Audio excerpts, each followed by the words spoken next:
Parshas Ki Savo Tafshin Pei Vav. We're back here at Bikur Cholim headquarters of Lakewood, New Jersey. We haven't been here in quite a while, so it's always nice to be back in our home, on our home field. We want to thank Bikur Cholim for welcoming the Shir for many, many years, and it's always a pleasure to be back here. And our parsha begins this week, V'haya ki savoi el haaretz. Klal Yisrael's coming to Eretz Yisrael. They were in the Midbar for 40 years. They come to Eretz Yisrael. V'haya ki savoi el haaretz asher Hashem alekecha noisein lecha nachala v'yirishta. You're going to inherit Eretz Yisrael. And then what? V'yashavta ba. You live in Eretz Yisrael. And what should you do? The Torah tells us, mitzvahs bikurim, v'lakachta mereshis kol pri ha'adama, and the Torah tells us all about the mitzvah of bikurim. And there's a very interesting chazal in the Sifri, fascinating chazal about bikurim in the Sifri. And it says like this, it says that the mitzvah, the commandment of bikurim, what was the commandment for? And the Chazal tell us it was for asay mitzvah ha'amura. Do this mitzvah that is being said to you. Do this mitzvah of bikurim. Be'inyan shebischara tikanes la'aretz. Fascinating Sifri. Sifri says that the mitzvah of bikurim was given for an explicit reason. Do this mitzvah of bikurim, because in the schus of mitzvahs bikurim, you're going to be zoiche. That's what's going to give you the schus to go into Eretz Yisrael. So I'm sure everybody here is thinking, and everybody's wondering what's going on here. The Mefarshim all ask. There's really two parts of questions on this fascinating Sifri. First, the Mefarshim ask, the first time that Bnei Yisrael were mekayim the mitzvahs of bikurim. Does anybody know when it was? It was 14 years after they came to Eretz Yisrael. That was the first time that they were mekayim mitzvahs bikurim. So if they were only mekayim it 14 years after they went into Eretz Yisrael, what's the kavanah of the Sifri that they're going to be zoiche to go into Eretz Yisrael if you do the mitzvahs bikurim? They were already there for 14 years when they did the mitzvah. So it has to mean something else. What exactly does this mean? And really, says in Nesivos Shalom, we need to ask an even more fundamental question about bikurim. We asked now about the 14 years, about being zoiche to go into Eretz Yisrael because of bikurim. The Nesivos Shalom asked the question, what's so special or unique about the mitzvah of bikurim? Why are we picking bikurim? That because of this mitzvah of bikurim, you're going to be zoiche to go into Eretz Yisrael. Why mitzvahs bikurim? Why is bikurim more powerful than any of the other mitzvahs hatluyos ba'aretz? You know something? By Meiser, or by Meiser Sheni, or even by Meiser Ani, a person gives so much more than you give by bikurim. By bikurim, we know everybody's thinking, everybody says it in davening every morning. By bikurim, we know there's no shir. Elu dvarim she'ein lehem shir. The second one, hapeya v'bikurim. There's no shir of bikurim. And what does it mean? It means that you could be yoytze your chiyuv by bikurim with a very, very small thing. So why don't we maybe say that, what will give you a schus to go into Eretz Yisrael? Trumos, maisros, something a little bit more substantial, where a person has to give, there's a shear, a person has to give a little more. Why can it be those things that will bring us into Eretz Yisrael? Come on, we're giving so much more. That's a something, that's a big something. That's going to get you into Eretz Yisrael. Yet, we find the Chazal tell us, Sifri, that it's Bikurim that's going to give us a schus to go into Eretz Yisrael. So the Nesivos Shalom explains in a beautiful, beautiful way, really a beautiful Nesivos Shalom. And he says like this: the generation, the Dor HaMidbar, the door that went through the Midbar, they were very, very unique, and they were very special in a few different ways.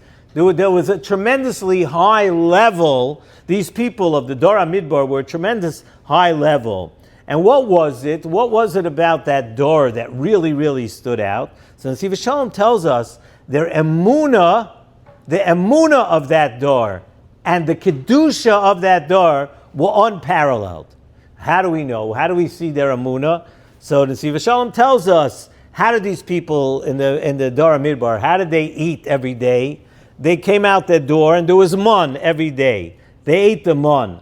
How did they have what to drink? What did they drink? They drank from the Be'er Miriam. They drank from the Be'er every day. In other words, Hashem, on a daily basis, right in front of their eyes, was feeding them and was giving them what to drink. These people got to see, we understand Hashgacha Pratis. We try to derive Hashgacha Pratis. Oh, this is Hashgacha Pratis. A guy does a great business deal. Hashgacha Pratis. It's all nice. You say Baruch Hashem, very good. But these people, they got to see the Hashgacha of Hashem taking care of them every single day. Everything they got to eat, everything they got to drink, it was all Hashgacha of Hashem right in front of their eyes. So they had tremendous emunah. It was hard not to have such emunah. We're right in front of your eyes. You see everything is coming from Hashem. And then the second factor is that they had extremely, extremely high level of kedusha also, this dar. And the fact was, Nesivos Shalom says, so they had tremendous level of emunah, they had tremendous level of kedusha. But the fact was, if you think about it, not to take anything away from that door, but they acquired these high levels of emunah and kedusha not from their own yigia and avodah.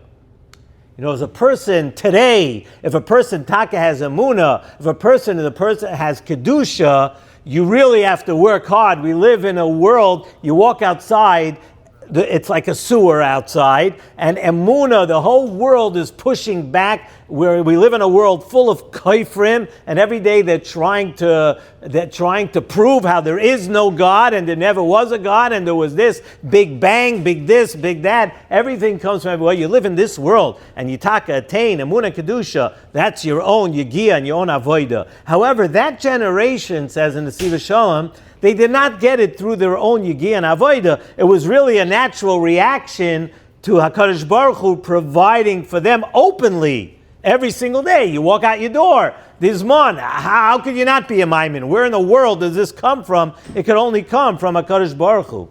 So what was happening now? Now, when they were about to enter Eretz Yisrael, they're entering Eretz Yisrael, they were in danger of losing these madregas. They had these madregas, but they didn't work on it. They didn't work on it. They had it because it was right there in front of their face. But now they're coming to Eretz Yisrael. They were in great danger of losing these madregas. Why? Because in Eretz Yisrael now, you're going to work for Parnasa. You're going to work the land. You're going to have to do things to bring home your Parnasa. You're going to have to do that. So when a person does that day in, day out, and you do that many times, you go to work, it makes a person think, chas v'shalom, but the fact is, it makes a person think, what's happening? The smarter you are, this person starts to think, the smarter you are, the stronger you are, so that the more you're going to succeed if you're smarter. And he's right. So it doesn't, Avada, we welcome HaKadosh Baruch Hu's input, but really it's us. We're going to work and we're doing. And a person might be prone to starting to think such things. So it was a real sakana of this Dor Hamidbar losing their level of Emunah. And the same was for Kedusha. When they were in the Midbar and they were surrounded by the Mishkan and Kedusha and everything. So I don't want to say it was easy because it's never easy, but the bottom line is, when they come to Eretz Yisrael now, and you're all of a sudden busy with Olam Hazeh, and you have to go to work, you have to go to the field, you have to go to the office, whatever you're going to do, so that it might greatly lower their level of Kedusha. It would bring Taivas. So HaKadosh Baruch Hu says in Nesivos Shalom, beautiful, Hashem gave the mitzvah of Bikurim. And the mitzvah of Bikurim is the antidote to this problem. The mitzvah of Bikurim encompasses both of these mitzvahs. How? He says, listen, a person spends an entire year, he goes to work, he's working the field in Eretz Yisrael, and he's cultivating his crops, and he's watering them, and he's irrigating them, and he's whatever you do to crops. I'm not so much in the farming division over here, but you have to work very hard. You have to do a lot of things in order that you should raise a successful crop. So this person is out there, he's working out there all year, and what happens finally from all the work, he sees a fruit. So he ties a string on this fruit, that's the mitzvah Bikurim. And what does he do? He fights back against what he might be feeling in his brain, in his heart. He says, this fruit is for Hashem. I'm recognizing that despite all my work and despite all my thoughts and despite what I'm doing, this fruit comes, every bit of it, every ounce of it. I'm dedicating this to HaKadosh Baruch Hu because this clarifies the person's emunah to tell ourselves, where does it come from? How did we succeed? Where do we succeed in business? How do we get a parnasa? How do we have a successful year of crops? It all comes from HaKadosh Baruch Hu. And you show that by tying this string and turning this fruit into Bikurim. We're saying it's not me, it's not you, it's Hashem. So it is dafka, this mitzvah of Bikurim, that gives us a schus to enter Eretz Yisrael. Because they were on this tremendous madrega in the Midbar, and they were now worthy of going to Eretz Yisrael, but they were in danger of losing that entire madrega when they come to Eretz Yisrael. So they now have the mitzvah of Bikurim, which gives them that feeling and that level and that madrega of emunah which they had in the midbar. It shows that even though you're going to be working the land and you're going to be working for a living, you give the recognition to HaKadosh Baruch Hu. The Bikurim gives you the opportunity to keep up your level of emunah. It gives you that opportunity to understand and to remember where everything comes from. And the lesson that we have to carry over to ourselves is pretty obvious. When this lesson of Bikurim, the whole point of Bikurim is being makir that everything comes from HaKadosh Baruch Hu. And sometimes we have this great nisayon, the nisayon these days of taka. People were far removed from the Dora Midbar, and we're far removed, unfortunately, from Bikurim and doing these things. So each person has to have their own something in their life, their own Bikurim, their own thing that reminds them that we need to keep this emunah. We need to understand that every chesed and every good thing that you have in your life has no place unless it comes from HaKadosh Baruch Hu. Because HaKadosh Baruch Hu wanted it to work for you. HaKadosh Baruch Hu wanted it to be this way for you. So let's take this lesson. We have another 2 weeks to Rosh Hashanah. Every one of us is looking to build, like we always say here, small steps and besimcha, and happy. No depression, no being down on yourself, no beating yourself up. We're all looking just to take small steps. We're looking to be better. We're looking to make HaKadosh Baruch Hu a little more happy with us. And this idea of emunah, of understanding that everything comes from HaKadosh Baruch Hu, is a step that every one of us can take as we walk toward Rosh Hashanah.